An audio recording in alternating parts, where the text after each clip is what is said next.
Okay, this right here is how you make a sequel. Oh, Shining Force 2 would have been everything I could have hoped for in a sequel had I played the first game back when it was new. SF2's a sequel done right by following the trusty formula of making the same game again, only expanded, and by God did the devs at Sega expand it. For one, they ran with the idea of giving the player more to do and explore outside of combat. Instead of a constant stream of battles with a few scenes between them like you get with most Fire Emblem games and even the first Shining Force game to some extent, Shining Force 2 feels like a full-blown, globe-trotting JRPG where battles just happen to be of the tactical variety. If that's common for the genre, then I'm stoked to check out more TRPGs, but so far Shining Force is the only series I've encountered that attempts this kind of fully explorable world. Its story spans years to form a sprawling epic, or at least a year, something like that. An incisive intro sequence kicks things off, followed by a full 7 chapters that act as a lengthy prologue. Well, I say chapters, but the game's not divided into distinct chapters this time around. It's a free-flowing RPG.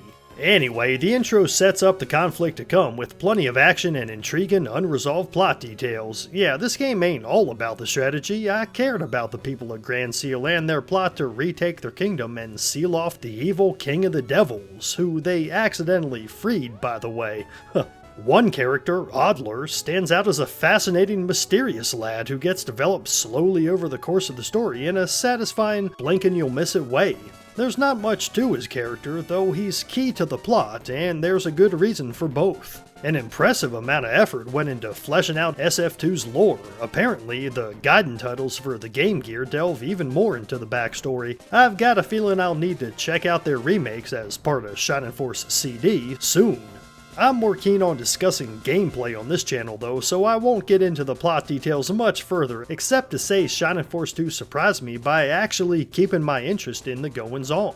Like with many JRPGs, I didn't quite follow everything. Blame that on the translation or my attention span, but story scenes are lengthy and involved in a good way. There's a lot to dig into that any fan of SNES-era JRPGs should love. If you're one of said fans, consider leaving a like and subscribing to RPG Haven. It's free and really helps my channel reach more RPG enthusiasts. Hot tub stream at 100k. Haha. Anyhow, Shining Force 2 also happens to be quite girthy. I spent over 32 hours on it. It's got more than 40 story battles as well as, this time, optional encounters on the world map. These aren't exactly random, stepping over certain tiles will trigger them, but they help make SF2 feel even more like a full-on JRPG experience. It's impressive compared to, say, the early Fire Emblems. I must admit, I didn't know games like this existed. Cue the comments giving me a zillion recommendations for similar games, which I welcome. The music's way better than before, with a greater variety and amount of tracks, enough to keep the special story scenes feeling special instead of repetitive. The OST gets pleasingly proggy at points, such as in the headquarters track. Check this out, it's like progressive rock mixed with a march. Very cool.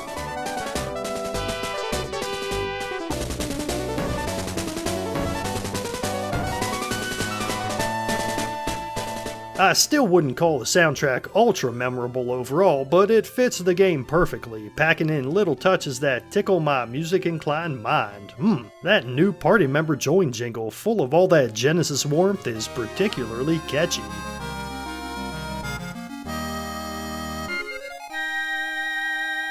Combat, on the other hand, hasn't changed much. That's a good thing. Check out my video on Shining Force 1 for a comparison to Fire Emblem and what makes this series' approach great.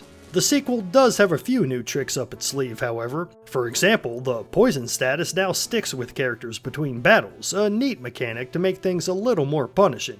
Usually you can ignore poison in games like this since each battle marks a fresh start. Not in Shining Force 2. It's a minor change, but any mechanic that keeps a JRPG from being too repetitive gets my respect. Recruitable characters make a return as well, some of whom require several story triggers to unlock. If you're into replay value, SF2's a dream, or use a guide like I did and still have a ball.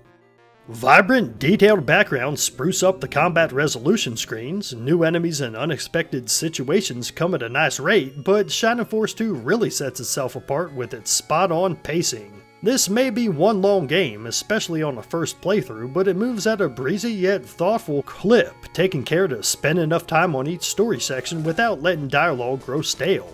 The build-up to the final battle begins when there's a full 9 stages left, for example, which may seem indulgent, but given there's 44 mandatory battles, it actually works well. Shining Force 2 doesn't rush and thus feels more like a complete experience compared to many other SNES and Genesis classics.